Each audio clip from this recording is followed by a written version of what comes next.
All right, here's another question that kind of comes from everybody.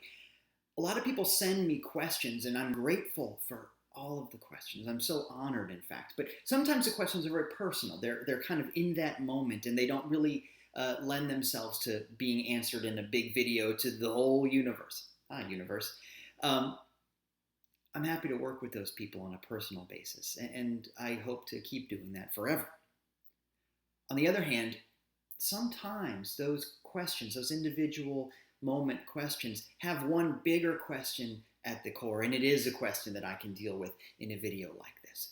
Independent of all of the individual circumstances and stakeholders and stuff going on, the big question that comes up a lot is, what's the right thing to do?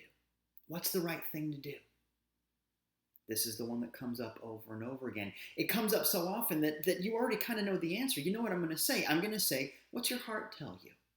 How do you feel about it? What feels like the right thing to do? And that is the right answer, because a big part of this whole thing that we're doing has to do with the idea that you don't need any intermediaries. The truth with a capital T, the big deal, love and experience of the divine, whatever you want to call it, is something that you encounter on the inside. If you need something outside of yourself to get where you want to go, well, you're not going to get where you want to go. Let me put it this way. If you're in a loving relationship with someone, but you can only feel love if they're bringing it to you, you're at the beginning of something kind of dysfunctional. A healthy partnership, as you've heard me say before, is one where the people involved feel something inside that comes out and they share it together. They experience and celebrate something bigger than themselves together, something that starts within. That's where the answer starts. So, of course, I'm going to say, what does your heart tell you to do?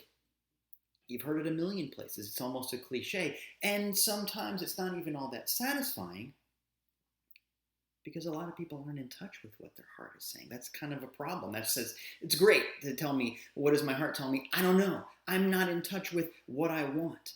And it's also fair to say that what we want sometimes gets filtered through all kinds of ego and emotional baggage and past experiences and attachment to a specific outcome and so on and so forth. So sometimes what I want isn't really helpful.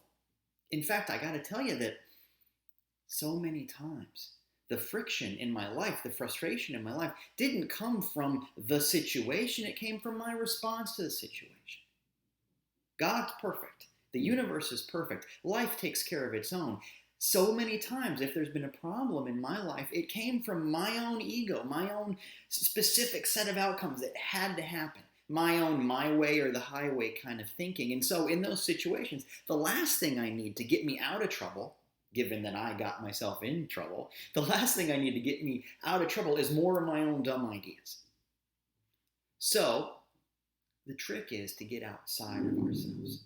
And there's lots of great ways to get outside yourself. There's lots of exercises you can do. Find out about that. Prayer and meditation is great. Study is great. Do what you need to do in order to do that archaeological work to get down to what's really going on past ego and personality stuff, whatever you need to do. There's something that I always do. In fact, I do it all the time when I'm preparing a Sunday lesson or a workshop or a class, when I'm getting ready to speak to a group of people. I always ask myself the same question, and that question is, well, what would Jesus say to those people? Because as you know, he's the hero of my story. But it doesn't really matter who your hero is. Just find a hero. It doesn't matter if it's Jesus or Captain America. Find some example that speaks to you of what does selfless love look like? What does service look like? I'm trying to get out of the way of my ego, so what is an egoless figure in my life? Whatever that is, ask yourself, what would they say? And what would they do? How would they do it? And that might sound funny. I just got done saying, don't go outside yourself, go inside yourself, and now I'm telling you to find some external figure. Stick with me. Here's the thing. You don't know what your hero would do. They're not there. They haven't been where you've been. They're not going through what you're going through. Each and every person, you and me and the heroes we have and so on, each and every person is working on different stuff. We're all one, but we're all working on our own paths to expression of that oneness, right? So you don't know what your hero would do. What you do know is what the best and highest in you would do. And in order to get out of the way of your own stuff Ask yourself what your hero would do, because the reason that they are your hero is in some way or another they represent to you the best and highest of your expectations. Jesus, for example, would probably say, the only thing that's different about me is that I know who I am. And in fact, every hero says something like that. Like you've heard me say before, it's the reason that the cowboy sheriff rides off into the sunset at the end, because he says, you've got to clean up this town. A real hero is someone that says, you've got what it takes. And so in the use of a hero, in the idea of, well, what would so-and-so do in that situation, what you're really doing is you're getting outside of yourself.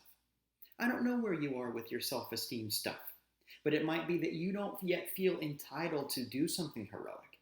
So you can let yourself off the hook by saying, well, what does the hero in my heart say and do?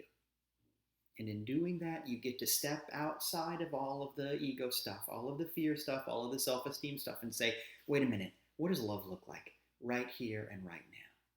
So what's the right thing to do? Well, you've got a hero living in your heart. What would they do? And more, as you work in that way, you learn that you're beginning to trust yourself.